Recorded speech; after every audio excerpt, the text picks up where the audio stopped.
Señores, muchas gracias. Contador Danilo Astori, vicepresidente de la República, presidente en ejercicio de la presidencia. Señores ministros de Estado que nos acompañan, autoridades nacionales, señores embajadores y representantes de países amigos, señores presidentes y representantes de cámaras empresariales y asociaciones profesionales, señores de los medios de comunicación, autoridades y alumnos de la Universidad de la Empresa, queridos consocios, señoras y señores, reciban por mi intermedio una cálida bienvenida en nombre del Consejo Directivo de la Asociación de Dirigentes de Marketing del Uruguay. El tema que hoy nos ocupa, un tema realmente importante para nuestro país, estrategias productivas en tiempos de incertidumbre. Y yo me preguntaba, ¿cuándo no tuvimos tiempos de incertidumbre? Desde que yo me conozco, vivimos en incertidumbre. Y desde que yo me conozco, vivimos en crisis. Si no es en un lugar, es en otro lugar. Por lo tanto, nuestra sensación, como ciudadanos, como empresarios, es estar siempre en alerta. No porque sea este un país pequeño, porque no lo somos, insisto. Pongan el Uruguay en Europa y van a ver que Uruguay no es chico. Somos chicos porque estamos al lado de Argentina y Brasil, que son extremadamente amplios. Pero si lo comparamos con otros países del mundo, vamos a ver que no es así. Si no, pónganlo con Holanda, Bélgica, Luxemburgo y tantos otros países de Europa que tienen una gran productividad industrial y un gran desarrollo. Recuerdo cuando hablaba hace 3 años atrás, 4 años, con el ministro de Economía de la región del Véneto, y me decía, Jorge, el problema que nosotros tenemos es que el 50% de nuestra mano de obra está en la industria, cuando en el resto del mundo, y yo recién le preguntaba al señor ministro y al señor presidente en ejercicio, ¿cuánto tiene Uruguay porcentaje de empleo directo en la industria? Y 18-20%. Y en el Véneto, en esa región tan rica de Italia, era el 50%. 50% de la mano de industria en Italia, en el norte de Italia, dependía el empleo en Italia. Y las empresas, con la incorporación de la Europa oriental, entraron a trasladar sus empresas a otros lugares que no sean Italia.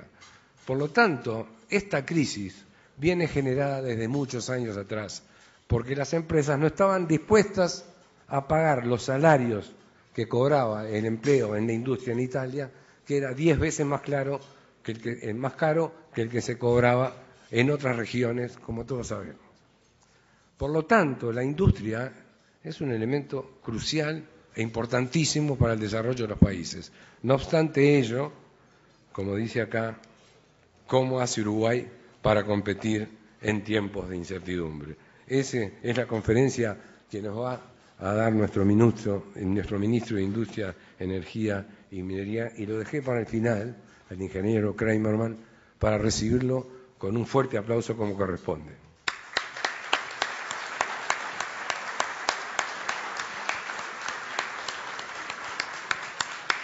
En estos momentos, y como es habitual, el presidente de la Asociación de Dirigentes de Marketing del Uruguay hace entrega a nuestro disertante invitado de una obra del artista plástica nacional, Rosario Baró.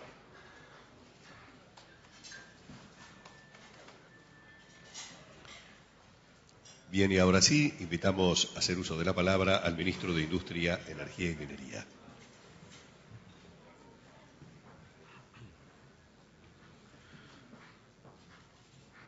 Buenos días a todos y a todos. Señor presidente en ejercicio, señores ministros, señores presidentes de entes, señores legisladores, señores embajadores, autoridades nacionales, empresarios, cámaras empresariales, prensa en general, buenos días. Y muchas gracias, en primer lugar, a la Asociación de Dirigentes de Marketing por esta oportunidad, por esta coordinación que hemos tenido y, bueno, por este espléndido marco de público y de interesados que hoy nos acompaña.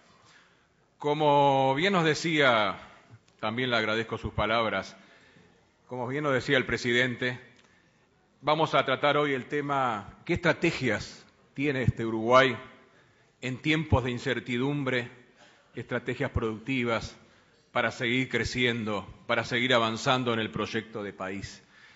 Que por lo tanto, como ustedes ven del título, estrategia implica la mirada de largo plazo y el tiempo de incertidumbre implica lo que se está viviendo en este momento. Y por lo tanto, el desarrollo de esta presentación va a estar permanentemente jugando entre el corto plazo, pero con la visión estratégica de proyecto de largo plazo, en donde las decisiones tienen que estar enmarcadas. Comencemos entonces por retratar por qué han habido o qué cambios importantes han habido que nos hacen decir hay momentos de quiebre en la economía mundial. Los hechos estratégicos, en primer lugar. Se ha producido en la economía globalizada muchos cambios, pero remarco 4 que son importantes, que nos atañen directamente. Hay un profundo cambio en la división internacional del trabajo. Esto es conocido de hace tiempo y es parte de lo que decía recién el presidente, el cambio en los roles de los distintos países en las cadenas de valor, de acuerdo a su ubicación, y que se da a partir de los años 80, luego de la crisis del petróleo, producto de la tecnología y la ciencia, de la informática y de la física y de la química, que permite esta fragmentación y que relocaliza industrias en forma muy importante. Eso, 20 años después, se ha traducido en un nuevo rol de las economías emergentes en la economía global, donde del tradicional intercambio de productos en 2 direcciones, manufacturados y materias primas, hoy el esquema de mundial es muchísimo más complejo. Pero también el otro fenómeno del capitalismo de la época que vivimos es la creciente asimetría en la gobernanza mundial. La diferencia importantísima la de las realidades económicas y financieras, donde no basta tener un sistema productivo fuerte y desarrollado, también es necesario tener la imagen de un país y tener los controles necesarios frente a flujos financieros que hoy multiplican en varias decenas a los flujos comerciales.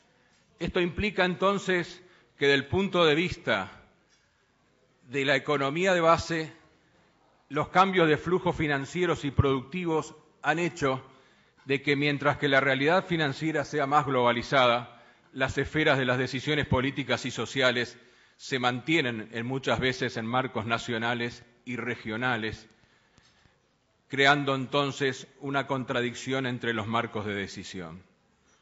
El tercer elemento estratégico que tenemos que considerar, y veremos a continuación, es el determinante de la demografía, que en el caso uruguayo es de tanta importancia. En el mundo, las poblaciones crecen en algunos países, y si no, vean ustedes el tema de la primavera árabe y la importancia de la enorme cantidad de juventud que hay allí. Pero también tenemos países, y fundamentalmente en el mundo desarrollado y en el nuestro propio, donde las poblaciones se mantienen estables o disminuyen, y entonces los desafíos del envejecimiento poblacional son fundamentales. Uruguay, nos dice el presidente Mujica a veces, ha elegido no crecer, se refiere a que somos 3 millones constantemente, 3 millones y un poquito, y entonces si uno mira la función de producción de crecimiento, el crecimiento de los uruguayos no va a estar dado en el futuro por la cantidad de mano de obra, sino por la calidad de mano de obra y la productividad de mano de obra del sistema completo, no solo de los trabajadores. Porque, en definitiva, esta estabilidad demográfica, que implica el desafío del envejecimiento poblacional, implica también un desafío fuerte para el sistema productivo. Y por último, en cuanto a un hecho estratégico del momento actual, es que estamos en una época de escasez, en una era de abundancia.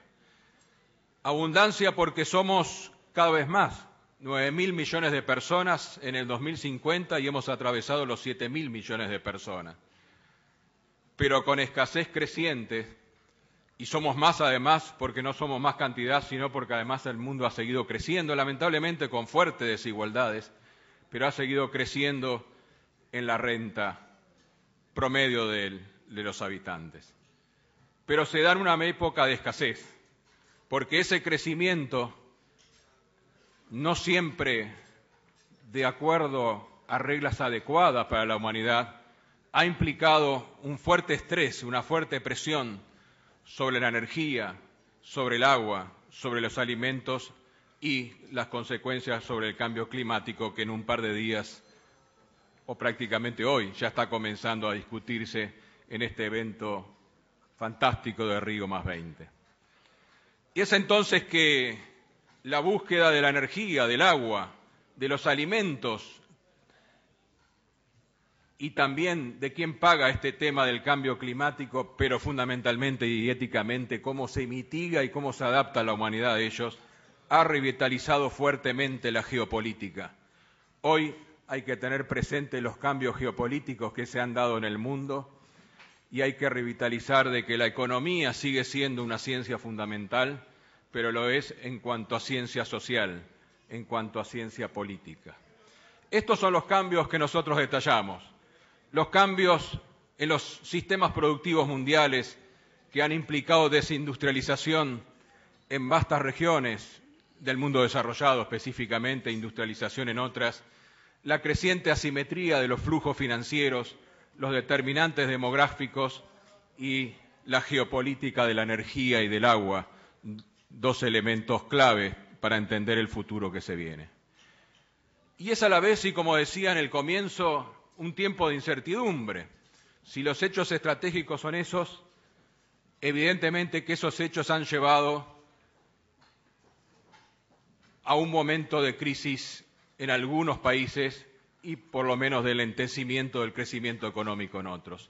Acá hemos rescatado 10 elementos rápidamente, pero por todos conocidos, para saber por qué hablamos, y como bien decía el presidente de ADM, siempre son tiempos de incertidumbre para la inversión o el riesgo empresarial, pero en este momento también se nos encuentra con incertidumbres en cómo va a seguir la configuración económica mundial. Recesión y el lentecimiento del crecimiento económico, altos niveles de déficit de los países y deuda en el mundo desarrollado principalmente. Por lo tanto y consecuencia, aumento de la presión fiscal, dificultad en el pago de la deuda pública, aumento de las calificaciones de riesgo, que son todo un paquete junto. Se da en una situación de volatilidad de los mercados financieros que cambian rápidamente de signos positivos y negativos en sus cotizaciones, de oscilaciones importantes en los precios de los commodities, que siguen siendo de todas maneras en relaciones de intercambio uno de los más altos de los últimos años, de las últimas décadas, a pesar de que tuvo un declinar de casi un siglo que ahora comienza desde hace pocos años a recuperarse. Los términos de intercambio tan fundamentales, además, como viento a favor o viento en contra según las situaciones. Dificultad de acceso a los mercados por el mismo motivo anterior. Lógicamente que recesión y el lentecimiento son dos temas extremos en los países y lamentablemente eso implica dos cosas. Primero, que los propios mercados demandan menos, o sea, aparte de lo que podamos hablar de barreras pararancerarias o controles burocráticos, de hecho, de base hay que muchos países demandan menos que antes, y a eso se agrega que en muchos casos existen barreras pararancerarias de tipo burocrática directo o a veces de tipo sanitarias y de otro estilo. Reducción de prestaciones sociales y laborales y aumento del desempleo a valores inéditos en algunas regiones del mundo. Esto implica que junto a que los hechos estratégicos que en verdad son los que conducen a estas dificultades que hoy se viven, condujeron en su momento al crecimiento económico y conducen, lógicamente, a etapas de crisis relativa. Yo quiero decir que la primera diapositiva marcaba que es tiempo de economía y más que nada de economía política, porque la búsqueda de los recursos escasos juega de que la optimización no solo va por la maximización de ganancias, sino por el aseguramiento, la soberanía en algunos casos, el aseguramiento alimentario en otros, y así sucesivamente.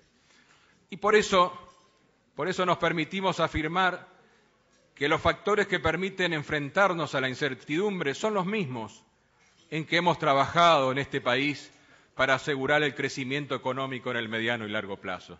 En algunos con mayor éxito y en otros con tareas pendientes, pero son los mismos tres, básicamente, para enfrentar las crisis que nuestro país no ha llegado, lo que seguramente haga es reducir, como ya sabemos, en algo el crecimiento, pero nos mantiene en la región y en el mundo con una característica muy positiva, el Uruguay con crecimiento positivo.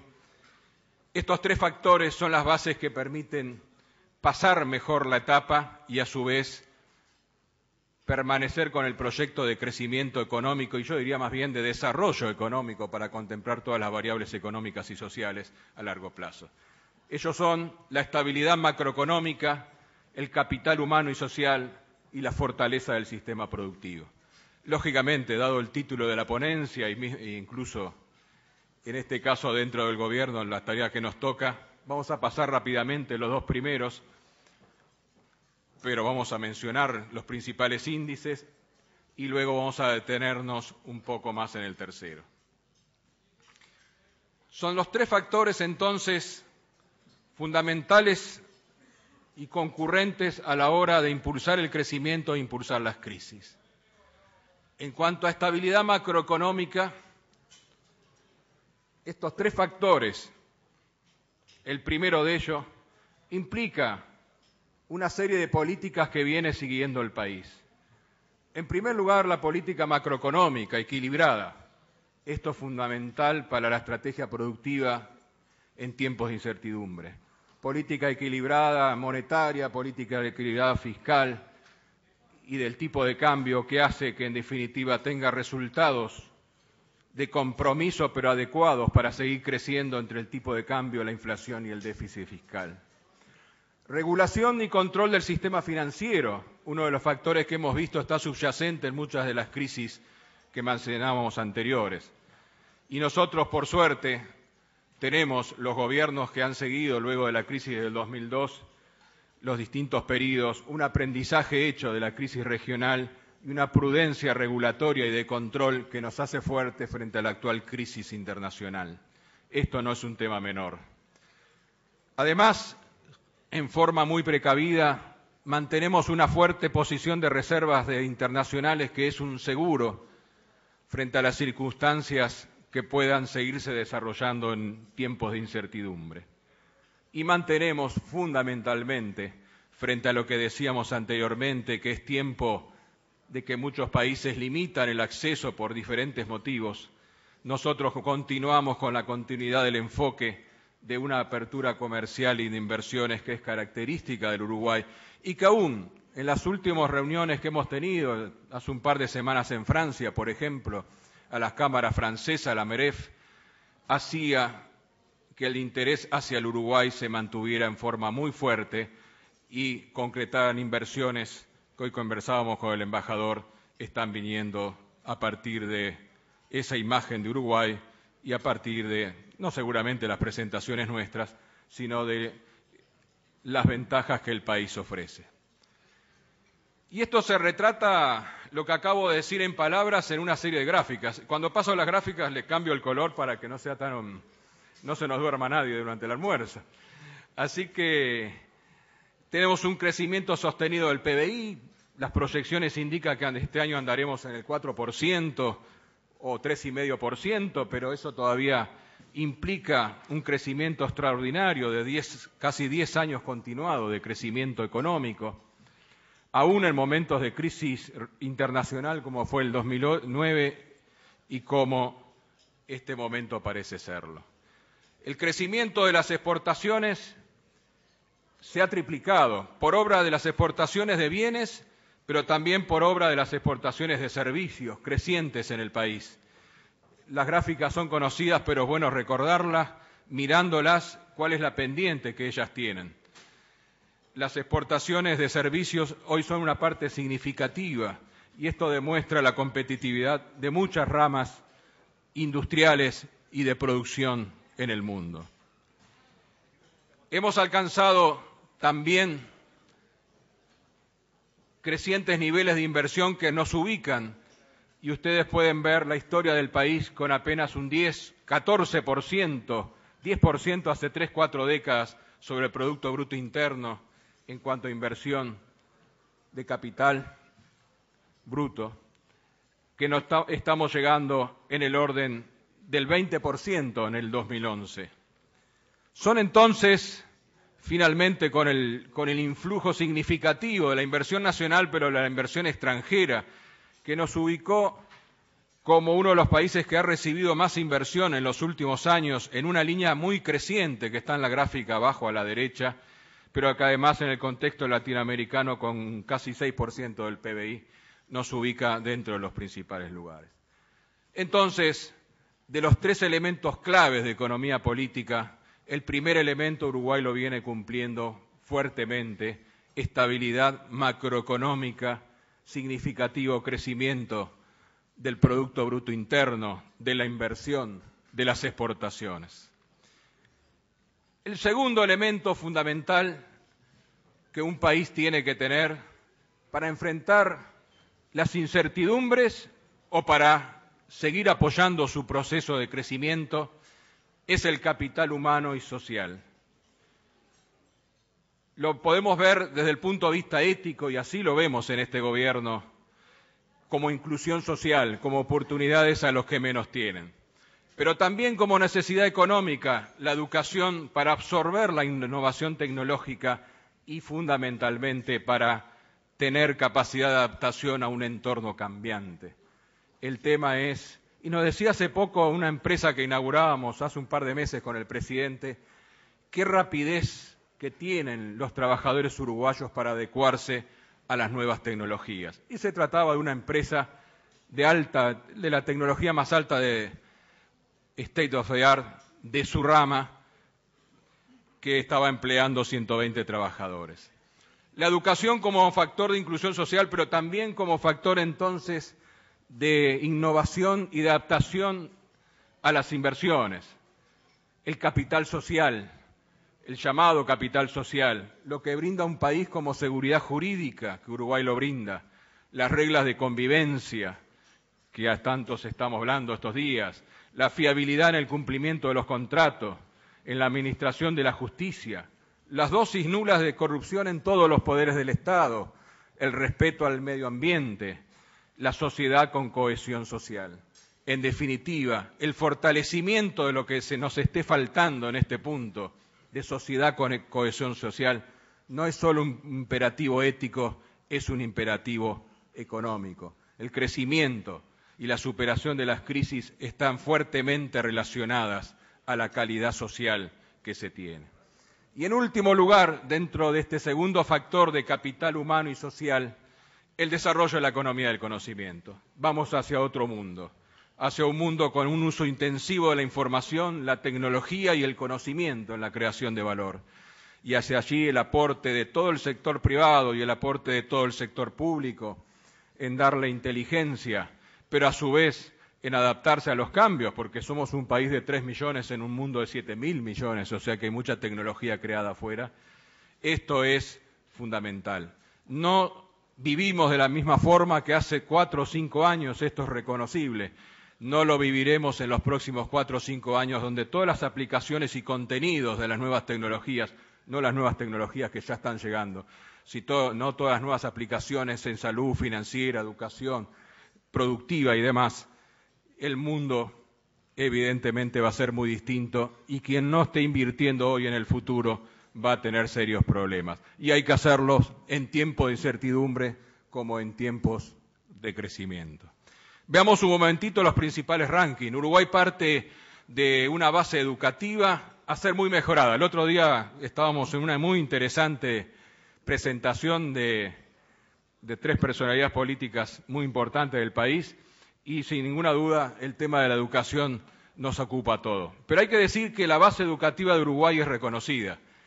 La tasa de alfabetización de adultos es de las más altas del mundo y en el ranking de educación terciaria es un valor importante. Sin embargo, es uno de los temas que, como decía anteriormente, en la sociedad del conocimiento, en la economía del conocimiento más tenemos que seguir trabajando. Hay esfuerzos importantes, la Universidad de la República con el esquema de descentralización y además los convenios permanentes que estamos trabajando para crear núcleos de excelencia, que es la forma de investigar, capacitar y dar servicios a la producción de los países que lo han logrado con mayor éxito. Los núcleos de excelencia se están desarrollando en acuerdos importantes en el esquema de centralización. Acuerdos que estamos desarrollando para la creación de nuevas carreras, como son una cantidad enorme de tecnólogos en combinación con UTU y la universidad, tecnólogo informático, tecnólogo químico y tantos otros. Y podríamos seguir en los convenios propios del Ministerio con la INEFOP para capacitar los trabajadores para inversiones específicas, porque Uruguay necesita de los 3 tipos de capacitación. Necesita mejorar la educación curricular, necesita mejorar la educación en el trabajo y necesita mejorar la educación para la investigación. La base está, se viene haciendo, hay que seguir con los esfuerzos y corregir lo necesario. En segundo lugar, dentro del capital humano y social, vemos allí el índice de Gini, como este índice que creció fuertemente, lógicamente a la raíz de la crisis económica, comienza a reducirse y si lo continuamos los valores todavía son más parecidos a 0,40, prácticamente un índice disminuido que está todavía un poco lejos la desigualdad con respecto a los índices, bueno, que a uno le gustaría del mundo escandinavo, de 0,30. Ustedes saben que cuanto menor es el valor, menor desigualdad tiene el país. Y Uruguay ha avanzado entonces en este capítulo económico y social con una reducción fantástica de la indigencia y de la pobreza a valores de menores que la mitad de lo que tenía hace no pocos años. Y también eso ha sido acompañado por un cambio estructural del mercado, donde el crecimiento de los trabajos formales y el crecimiento del empleo por género, en ambos géneros, es muy importante, aunque aún persistan fuertes desigualdades, muy fuertes desigualdades que debemos corregir entre el trabajo masculino y el trabajo femenino. Todo ello en un marco que conocemos de desocupación baja del 5, del 6% o 0 en algunas ramas industriales. No me detengo más prácticamente en el tema del capital humano y social, solo para indicar el índice de desarrollo que tiene las tecnologías informáticas del país y cuyo nivel más representativo está marcado por la organización mundial que se ocupa de las telecomunicaciones. El índice en particular lo hace basado en el acceso a las tecnologías de las comunicaciones, obviamente Internet, obviamente banda ancha, obviamente telefonía, en el uso que hace la población y en tercer lugar con una ponderación de 20 en las capacidades de la población sobre su alfabetismo digital, etcétera, etcétera. Todos sabemos los esfuerzos que Uruguay ha hecho en el Plan Ceibal, los esfuerzos que ha hecho además y está haciendo fuertemente en la introducción de las nuevas tecnologías. Y es así que Uruguay, dentro de América, nos ubica en el 4º lugar del ranking regional de 23 países en el mundo. Lógicamente, todavía tenemos bastante para hacer y comparado más con los países desarrollados, pero los planes que estamos desarrollando en ese sentido nos van a ubicar rápidamente en escalas, esperamos, todavía mayores. Decía que quería pasar rápidamente, y así lo he hecho, 2 de los 3 factores que permiten atacar, continuar el crecimiento económico en épocas de incertidumbre como en épocas de crecimiento. Quisiera ir ahora un poco más en detalle al sistema productivo dentro del tiempo que hemos acordado con ADM. El sistema productivo es el tercer eje, básicamente, que acompaña la estabilidad macroeconómica y el capital humano y social. Un sistema productivo fuerte es determinante a la hora de enfrentar los cambios del sistema económico mundial y es determinante a la hora de continuar creciendo. Son dos puntos básicos que un sistema productivo fuerte requiere. Mayor diversificación en productos y mercados. En ese esfuerzo estamos. Y así se ha medido últimamente por los organismos internacionales con los índices de concentración adecuados. Uruguay se ha diversificado fuertemente en mercados. En el caso de la carne alcanza más de 100 mercados y es el caso más citado, lógicamente, pero también es un caso de nuestra principal producción. Y se ha diversificado también en productos, en menor grado, pero fuertemente. Hoy hay industrias que hace pocos años no existían. La fortaleza de la industria informática, la fortaleza de la industria farmacéutica, la fortaleza de la industria electrónica, entre otras, que acompañan las ya tradicionales fortalezas, pero crecientes en tecnología de la industria cárnica, de la industria láctea y de tantas otras agroindustrias que el país tiene. Se requiere entonces diversificación en productos y mercados, y ese es el camino estratégico para un sistema productivo, para generar conocimientos y tecnología, para difundirlos al resto del tejido productivo que en Uruguay está compuesto más que nada por pymes. Acompañando a las grandes empresas exportadoras, tenemos 93% de empresas pequeñas y medianas que dan cuenta del 62% hoy de la mano de obra uruguaya. Pero que estamos haciendo con DINAPYME la nueva encuesta nacional que por primera vez se hizo en el 2008 para determinar las futuras políticas a desarrollar. El fortalecimiento del sistema productivo es un proceso de colaboración estratégica. Así lo entiende todo el mundo. Así se han dejado atrás, en definitiva, los excesos hacia una política donde se gobierna únicamente desde variables macroeconómicas o los excesos hacia una política donde se gobierna completamente con planes muy detallados. La colaboración estratégica entre los sectores públicos y privados es fundamental en la etapa que se viene. Lo hemos logrado en Uruguay y cuando salimos al exterior es motivo de reconocimiento. Hace poco estuvimos, como usted comentaba, en Francia, iremos dentro de poco a Corea con el señor presidente en ejercicio, estamos en distintos lugares. Y dejamos siempre la discusión hacia adentro, y la discusión se da positivamente. Pero además de discusión, lo que se requiere es colaboración, es intercambiar información sobre fallas del mercado o sobre cuellos de botella que el crecimiento tiene entre los sectores. ¿Para qué?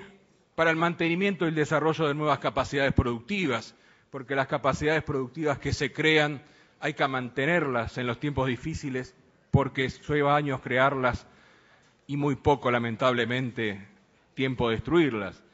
Para el incremento de la intensidad tecnológica que requiere que nuestras capacidades se acompañan hoy, que estamos en un valor salarial medio alto dentro de la esfera mundial, que compitamos no por salarios bajos, sino por creciente tecnología.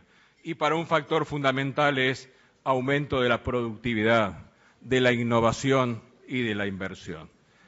En definitiva, el tercer elemento, el sistema productivo, requiere diversificación en productos y requiere colaboración estratégica. Para eso venimos trabajando fuertemente y hemos hecho muchas acciones y tenemos previstas más en 10 ejes fundamentales. Se han instalado los consejos sectoriales productivos, conformados por gobiernos, trabajadores y empresarios, y tienen como objetivo fundamental eliminar cuellos de botella. Y han sido muy efectivos en algunas ramas, un poco menos efectivos en otras, pero los resultados son sustanciales. El segundo eje es que el Ministerio y el Gobierno en general, pero el Ministerio en particular por su vertiente productiva, se involucra en el desarrollo de la educación tecnológica fuertemente. Lo hace a través del propio Ministerio, pero lo hace fuertemente a través de las acciones que está desarrollando el Laboratorio Tecnológico del Uruguay, a través de los tecnólogos, lo hace a través de los planes de las empresas públicas como el que impulsara ANCAP y acompaña a las empresas Yo Estudio y Trabajo, lo hace a través de los fuertes planes que desarrolla Antel en el área de las comunicaciones, lo hace a través de los ejemplos que tenemos en las diferentes áreas. Pero no es una tarea solo del sector público, evidentemente. El desarrollo de la educación tecnológica, el hecho de que más jóvenes se dediquen a las ramas de la educación, ingeniería, química, sin despreciar ninguna de las otras que son muy fundamentales, pero donde hay un desbalance, esto es muy fuerte. Fortalecimiento de las pymes. En ese sentido, hemos puesto planes muy fuertes para fortalecer las pymes. Primero, crear una red de convenios nacionales. Tenemos convenios con 17 intendencias para desarrollar programas de emprendedurismo, programas de apoyos a nuevas empresas, programas de cooperativismo en el Año Internacional del Cooperativismo, programas, en definitiva, que permitan a las pymes sustentarla en aquello que carecen, mayor internacionalización y mayor capacidad de gestión. Financiamiento para el desarrollo productivo, financiamiento que el BROU, el Banco República, ha ido creciendo a través de las licitaciones y ahora a través de los apoyos a los proyectos energéticos en cientos de millones de dólares, pero también para el Fondo de Desarrollo y también para los fondos industriales que hemos creado en este periodo. El Fondo de Desarrollo, que tiene una fuerte visión, hoy ya dotado con una cantidad importante de millones de dólares, una fuerte visión social, también tiene una fuerte visión tecnológica que le estaremos dando la impronta en los próximos tiempos. El decreto que modificáramos en enero de inversiones y parques industriales, donde se prioriza la inversión tecnológica estratégica y además se sigue apoyando todos los tipos de inversiones y se puntúa especialmente por situarse en varios parques industriales que el país está desarrollando. El rol de las empresas públicas, motor del desarrollo y en un periodo donde la hemos dotado de del máximo presupuesto que se registra en el nivel presupuestario de la historia. Acceso a nuevos mercados e inversiones, modelo de integración productiva, y en este esquema es básico la integración con Brasil. Aquí tenemos, en ese sentido, la importancia que Brasil como potencia económica está teniendo y la importancia que está teniendo además los descubrimientos energéticos que hacen que este continente latinoamericano sea un reservorio de alimentos y de energía. Y ahí estamos ensayando con Brasil en particular un desarrollo de interconexión y programación eléctrica, un desarrollo de cadenas productivas fortalecidas en el área, por ejemplo, naval, donde es tan importante a los efectos de toda esa cadena petróleo, gas naval que la región tiene que desarrollar. No quisiera dejar en estos ejes de política el aspecto del mercado interno. El mercado interno creció en importancia y siempre la tuvo, pero creció a partir del aumento del ingreso de los uruguayos.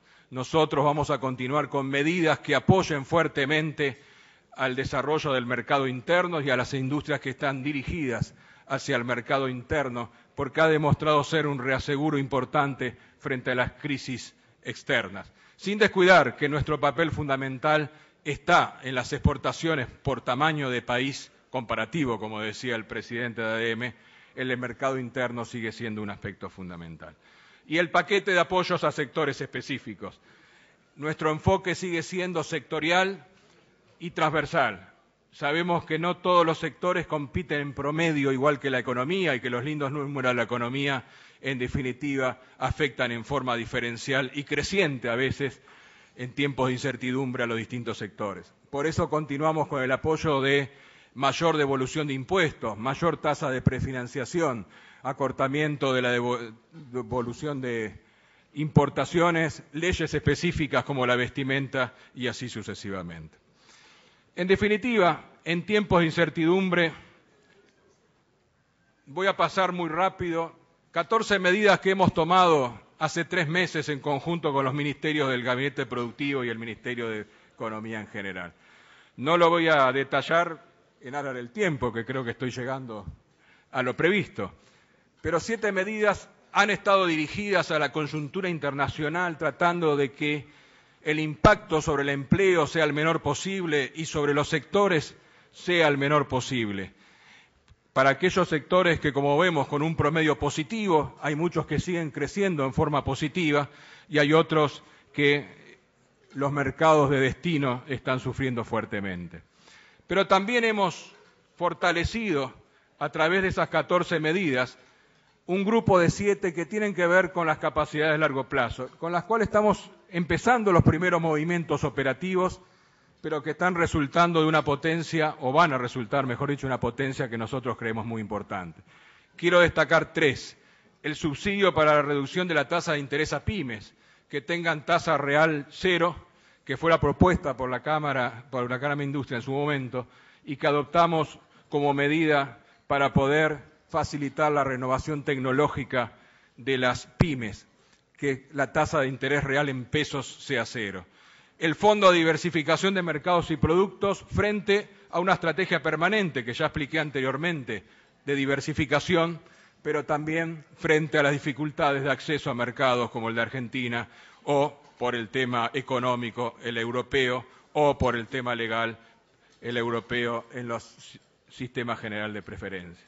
Y finalmente, el decreto de promoción y ley de biotecnología.